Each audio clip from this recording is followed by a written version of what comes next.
And this is where I think they like XDC more than XRP. And I still love XRP. I'm not saying I don't like them.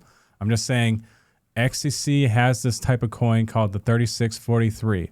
Today I'm talking about VERT Capital and $1 billion of assets moving to the XDC network. How XDC is doing what XRP did with the company VERT, and my XDC tokenization simulator. How the farmers are taking their assets, working with VERT, and putting it on the public and private XDC network. The CRA yields, what that means for farmers, and how investors get paid and how farmers get paid. Stay tuned. So Brazil's VERT Capital, they're tokenizing $1 billion worth of real world assets. And those are just NFTs that are living on the XDC network. In my last video, I showed you how we did $130 million. The same company, they use XRP, but now they're using XDC. And notice the difference. They're using almost 10 times more of capital and putting it on the XDC network. And I have a theory that XDC is just a little bit better for tokenizing assets. I'm going to go over that later in the video, but one of the main theories that I have is the type of coin that they're trading with. So first, what are they tokenizing? Agribusiness. You remember in my last video, I talked about CRA. It's the same thing. It's just the yields and the harvest yields that they're going to get, so the receivables, and they could tokenize that. And Brazil is working with VERT, the firm, VERT Capital, and they're working on putting that $1 billion. Really, just it's going to be over the next 30 months. So we're going to be watching that. And they project that it's a multi-trillion-dollar market.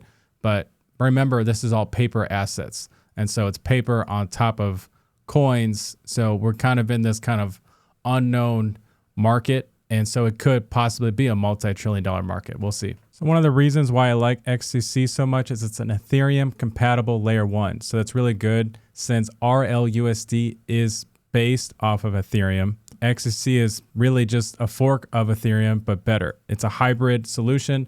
And they even mention that it's an ISO 20022 compliant. And that's for the messages and the settlements. So that's one of the reasons why I like them. And I think that's part of the reason why they're doing 10 times more of assets on the XDC network. So they're not doing this for no reason other than making money and issuing debt. And debt is being sold to financial investors. And I think part of the push was to basically, tokenize this stuff, make it credible, and get some regulation behind it. And we're seeing, I think, a hybrid approach. They're also talking about Bitcoin, but that's another exchange. But I personally think they're just trying to just do everything XRP, XDC, and seeing what the market likes. But it's going to all revolve around the ISO 20022 compliance. And you're going to see, in my opinion, kind of like a hybrid approach of what R3 Corda looks like, where everyone's kind of connecting to them. And then they can, the capital is coming in from all directions with XDC, XRP, and I think even HBAR. And you're going to see it just like the stock market with like NASDAQ and New York Stock Exchange, kind of like that cross pool of finances. But that's that's what I see as the future. So I want to bring this up real quick. USDC is a stable coin, and they worked with CCTP, and CCTP is just the native cross-chain transfers, and goes back to what I just said of how I think you're going to have a pool of all these different chains coming together, sharing their liquidity on the network. But one of the benefits of having a stable coin on your network, it brings instant credibility to your network. So I wanted to show you how this gets tokenized from the farmer to the investor and how I think VERT Capital is doing it. And this is a concept. I made this. So John Doe is the farmer. They're in the location, soybeans, we're selling it. They're about 12,000 acres. They're expecting 15,000 tons of harvest. So they need the funding, and they work with VERT Capital to do this. And VERT Capital is like, hey, we need more investors. So they're working with them, and they say, hey, we got 24 months to harvest 15,000 tons, and they can package this up into a contract. And this is, like I said, this is really solving the global trade problem of how this farmer might not get the money it needs, but it can get the funding almost immediately with the blockchain. So the farmer's pledging their future harvest, like I showed you, some of their land, and the insurance that goes with the crops. And so that's going to cover like acts of God and flooding. But that will be all part of the contract that's the CRA. So what does this look like? Let's send it to VERT.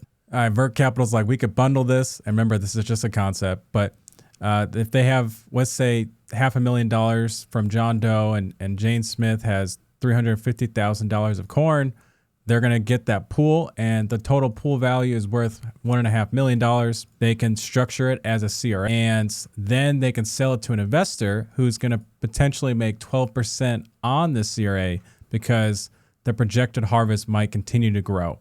And as you start selling on this marketplace, there's going to be more investors, which creates more demand. Okay, let's send this to legal. Legal then checks it for the compliance, the title verification, harvest contract. And this is where that VERT sign company came in, where they know your customers so that they can't just keep creating those bundles. And that's kind of where I was inferring last video, where I said, I think they were just creating so many of them and they wanted to bring a lot of, who is doing this, what exactly is being harvested, who's checking these people, and who's creating the insurance. So part of this step is with VERT sign, and that's in the article. They talk about that. So they run the VERT sign verification, and that gets added to the actual NFT, the coin that's stored on the XDC network. So let's deploy this contract that is now signed by VERT sign on the ledger. And this is where I think they like XDC more than XRP. And I still love XRP. I'm not saying I don't like them. I'm just saying XDC has this type of coin called the 3643, and it's a security token. And the point of that token is that you can only send to verified customers. So right here, transfer restriction. They have to know exactly who the investor is of who's buying that coin. So you can't have just this crazy marketplace of all these bots come in. There has to be a verification of who your customer is so that they can buy this type of asset that might produce 12% yields. So this is an example of what that coin would look like. So this is the contract. Just think of that as the code that deploys on the XDC network to create these tokens to send to investors. And the tokens are just XDC VERT, and they send it to you. So this is an example of what it would look like. They could bundle it up, and they can put a percentage on there of what they think the yield is, and then a maturity date, and they have that verification of the know your customers from VERT sign. So let's deploy that. And these are some logs on what it would do. Remember, it's connecting to XDC. It takes gas to run, and remember, that's just a native coin. So I got more of this simulator for subnet deployment. It really hit my point of how they're actually tokenizing these CRAs. And one of the things that I'm trying to home in on this channel is the fact that liquidity is coming to multiple different networks, and there's not going to be one that prevails. But I think my personal focus is on the ISO 20022 compliance.